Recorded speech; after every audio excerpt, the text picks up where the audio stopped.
আমরা এখন কণিক ধরবো, ঠিক আছে? কণিকে তোমাকে আসলে বোঝানোর এমন কিছু নেই, সূত্রগুলো একটু বুঝে দিলে ম্যাথগুলো তুমি নিজে পারবা। সূত্রগুলো বুঝিয়ে দিই। সূত্রগুলো কি? সবাই কণিক জিনিসটা কেমন, সবাই পরাবৃত্ত। পরাবৃত্ত কি? ধরো পরাবৃত্ত কেমন, এইরকম একটা বৃত্ত, ঠিক আছে? এখন আমি তো বললাম Y square equals to 4ax, তার মানে কি এটা এক্স অক্ষ বরাবর এরকম হা করে থাকবে, বুঝছো? এটা এক্স অক্ষ বরাবর হা করে থাকবে। এখন একটা বড় পরাবৃত্ত আগে তোমাকে সূত্রগুলো বোঝায়। এখন একটা পরাবৃত্ত চিন্তা করলাম Y square equals to 4ax, মনে আসে আশা করি, এগুলো ইজি ছিল। এই দেখো, তার মানে এটা দেখতে এরকম হবে, এরকম হবে। সবার আগে শীর্ষবিন্দু, নাম্বার 1 শীর্ষ। শীর্ষ শীর্ষ কত? এটা শীর্ষ, এটা হচ্ছে শীর্ষ মাথা কত? 0,0। আচ্ছা 0,0।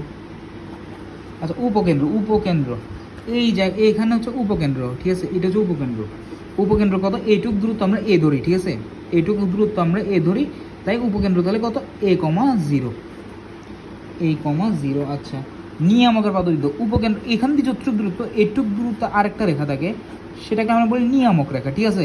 তার মানে এটা কত? -a,0। তার মানে নিয়ামক কত?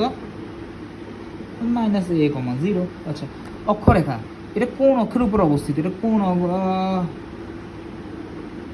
এটা এটা আচ্ছা অক্ষরেখা, তার মানে অক্ষরেখা, অক্ষরেখা। আচ্ছা এটা তো এক্স অক্ষরে অবস্থিত, উপর অবস্থিত, মানে ওয়াই অক্ষে তো কোনো এটা অংশ নেই, তার মানে ওয়াই ইকুয়ালস টু 0। অক্ষরেখা ওয়াই ইকুয়ালস টু 0। আচ্ছা নিয়ামকের সমীকরণ, নিয়ামক এটা কি? নিয়ামক এটা কি? এ পরিমাণ দূরত্বে না, তার মানে কি এটা এবং ঋণ নেগেটিভ সাইডে না, নেগেটিভ এক্স সাইডে না, তার মানে ওয়াই ইকুয়ালস টু -x। দেখি আমি জাস্ট দেখি, মাইনাসে সরি মাইনাসে আমি দেখি বলতেছি। উপকেন্দ্রিক লম্ব, উপকেন্দ্রিক লম্ব কোনটা? এটা উপকেন্দ্র না, উপকেন্দ্র বরাবর এটা একটা লম্ব, এখানে যে লম্বটা কল্পনা করা হয় সেটা হচ্ছে উপকেন্দ্রিক লম্ব। তার মানে এটার সমীকরণ কত? এটার সমীকরণ হচ্ছে x equals to a, simple.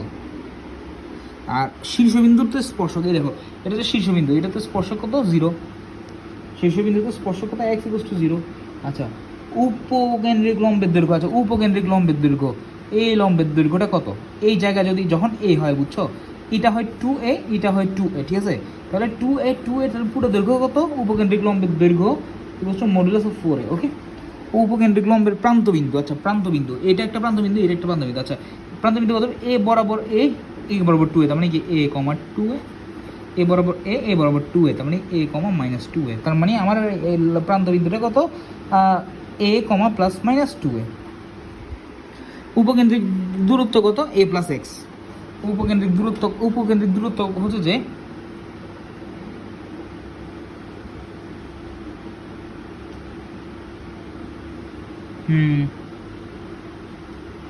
উপকেন্দ্রিক দূরত্ব,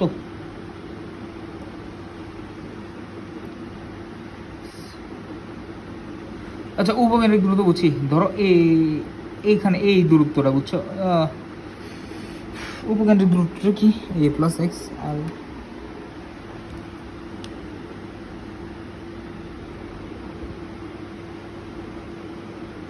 উপকেন্দ্রিক দূরত্ব মনে রাখবো a প্লাস x। এইটুকু, এটা আমি বুঝতেছি না, এটা একটু এটা পরে মাথা আসলে বুঝিয়ে দিব। এইটুকু বাকি 9টা সূত্র তো ক্লিয়ার, ওইটা লাগেও না। আরগুলো মুখস্থের মতো সূত্র, এগুলো সব শর্টকাট টেকনিক, ঠিক আছে? আচ্ছা এবার হচ্ছে পরাবৃত্ত, এবার হচ্ছে উপবৃত্ত।